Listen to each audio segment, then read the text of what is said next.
کافرو، تم اللہ سے کیوں کر منکر ہو سکتے ہو؟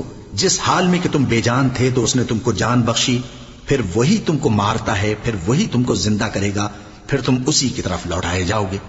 وہی تو ہے جس نے سب چیزیں جو زمین میں ہیں تمہارے لیے پیدا کی، پھر آسمانوں کی طرف متوجہ ہوا تو ان کو ٹھیک ٹھیک 7 آسمان بنا دیا، اور وہ ہر چیز سے خبردار ہے۔ اور وہ وقت یاد کرنے کے قابل ہے جب تمہارے پروردگار نے فرشتوں سے فرمایا کہ میں زمین میں اپنا نائب بنانے والا ہوں۔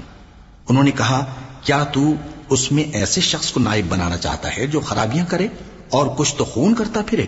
اور ہم تیری تعریف کے ساتھ تسبیح و تقدیس کرتے رہتے ہیں۔ فرمایا، میں وہ باتیں جانتا ہوں جو تم نہیں جانتے۔ اور اس نے آدم کو سب چیزوں کے نام سکھائے، پھر ان کو فرشتوں کے سامنے کیا اور فرمایا کہ اگر سچے ہو تو مجھے ان کے نام بتاؤ۔ انہوں نے کہا، تو پاک ہے، جتنا علم تو نے ہمیں بخشا ہے اس کے سوا ہمیں کچھ معلوم نہیں، بے شک تو دانا ہے، حکمت والا ہے۔ تب اللہ نے آدم کو حکم دیا کہ آدم، تم ان کو ان چیزوں کے نام بتاؤ۔ سو جب انہوں نے ان کو ان کے نام بتائے تو فرشتوں سے فرمایا، کیا میں نے تم سے نہیں کہا تھا کہ میں آسمانوں اور زمین کی سب پوشیدہ باتیں جانتا ہوں، اور جو تم ظاہر کرتے ہو اور جو پوشیدہ کرتے ہو سب مجھ کو معلوم ہے۔ اور جب ہم نے فرشتوں کو حکم دیا کہ آدم کے آگے سجدہ کرو تو وہ سب سجدے میں گر پڑے، مگر شیطان نے انکار کیا اور غرور میں آ کر کافر بن گیا۔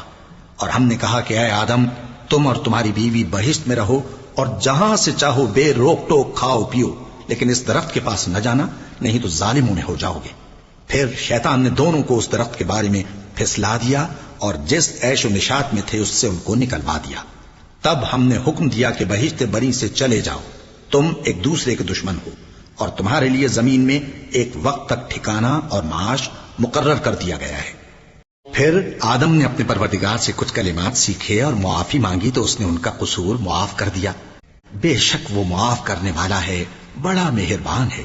ہم نے فرمایا کہ تم سب یہاں سے اتر جاؤ، جب تمہارے پاس میری طرف سے ہدایت پہنچے تو اس کی پیروی کرنا، کہ جنہوں نے میری ہدایت کی پیروی کی ان کو نہ کچھ خوف ہوگا اور نہ وہ غمناک ہوں گے، اور جنہوں نے اس کو قبول نہ کیا اور ہماری آیتوں کو جھٹلایا وہ دوزخ میں جانے والے ہیں اور وہ ہمیشہ اس میں رہیں گے۔ اے آل یعقوب، میرے وہ احسان یاد کرو جو میں نے تم پر کیے تھے، اور اس اقرار کو پورا کرو جو تم نے مجھ سے کیا تھا۔ میں اس اقرار کو پورا کروں گا جو میں نے تم سے کیا تھا، اور مجھی سے ڈرتے رہو۔ اور جو کتاب میں نے اپنے رسول محمد صلی اللہ علیہ وآلہ وسلم پر نازل کی ہے، جو تمہاری کتاب یعنی تورات کو سچا کہتی ہے، اس پر ایمان لاؤ اور اس سے منکر اول نہ بنو، اور میری آیتوں میں تحریف کر کے ان کے بدلے تھوڑی سی قیمت یعنی دنیاوی منفعت نہ حاصل کرو، اور مجھی سے خوف رکھو، اور حق کو باطل کے ساتھ نہ ملاؤ، اور سچی بات کو جان بوجھ کر نہ چھپاؤ، اور نماز پڑھا کرو اور زکات دیا کرو، اور اللہ کے آگے جھکنے والوں کے ساتھ جھکا کرو۔ یہ کیا عقل کی بات ہے کہ تم لوگوں کو نیکی کرنے کو کہتے ہو اور اپنے تئیں فراموش کیے دیتے ہو، حالانکہ تم اللہ کی کتاب بھی پڑھتے ہو؟ کیا تم سمجھتے نہیں؟ اور رنج و تکلیف میں صبر اور نماز سے مدد لیا کرو، اور بے شک نماز گراں ہے، مگر ان لوگوں پر گراں نہیں جو عجز کرنے والے ہیں، جو یقین کیے ہوئے ہیں کہ وہ اپنے پروردگار سے ملنے والے ہیں اور اس کی طرف لوٹ کر جانے والے ہیں۔ اے یعقوب کی اولاد، میرے وہ احسان یاد کرو جو میں نے تم پر کیے تھے، اور یہ کہ میں نے تم کو جہان کے لوگوں پر فضیلت بخشی تھی۔ اور اس دن سے ڈرو جب کوئی کسی کے کچھ بھی کام نہ آئے، اور نہ کسی کی سفارش منظور کی جائے، اور نہ کسی سے کسی طرح کا بدلہ قبول کیا جائے، اور نہ لوگ کسی اور طرح مدد حاصل کر سکیں۔ اور ہمارے ان احسانات کو یاد کرو جب ہم نے تم کو قوم فرعون سے نجات بخشی۔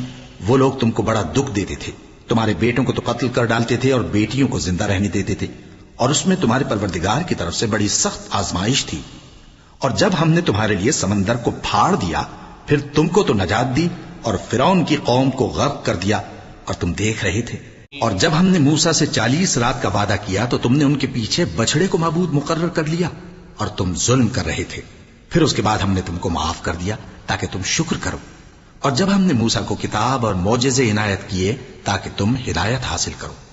اور جب موسیٰ نے اپنی قوم کے لوگوں سے کہا کہ بھائیو، تم نے بچڑے کو معبود ٹھہرانے میں اپنی جانوں پر ظلم کیا ہے، تو اپنے پیدا کرنے والے کے آگے توبہ کرو، پھر اپنوں کو قتل کرو، تمہارے خالق کے نزدیک تمہارے حق میں یہی بہتر ہے۔ پھر اس نے تمہارا قصور معاف کر دیا، وہ بے شک بڑا معاف کرنے والا ہے، بڑا مہربان ہے۔ اور جب تم نے موسیٰ سے کہا کہ موسیٰ، جب تک ہم اللہ کو سامنے نہ دیکھ لیں گے تم پر ایمان نہیں لائیں گے، تو تم کو بجلی نے آ گھیرا اور تم دیکھ رہے تھے. پھر موت آ جانے کے بعد ہم نے تم کو اثر نو زندہ کر دیا تاکہ احسان مانو.